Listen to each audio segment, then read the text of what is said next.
بسم اللہ الرحمن الرحیم۔ السلام علیکم۔ افطار میں کھجور کیوں کھائیں؟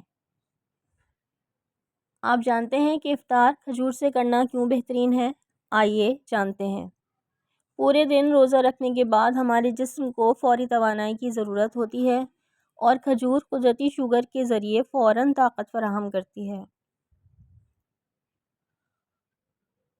کھجور معدے پر ہلکی ہوتی ہے، اس لیے یہ افطار کے وقت نظام ہاضمہ کو آہستہ آہستہ متحرک کرتی ہے۔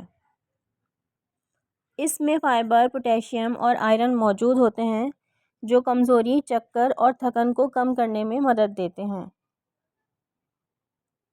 پانی یا دودھ کے ساتھ کھجور کھانے سے جسم کی ڈی ہائیڈریشن بھی کم ہوتی ہے۔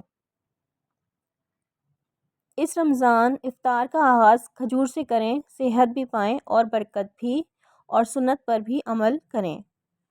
اگر ویڈیو اچھی لگی ہو تو چینل کو سبسکرائب کر دیں اور ویڈیو کو شیئر اور لائک کر دیں۔ اللہ حافظ۔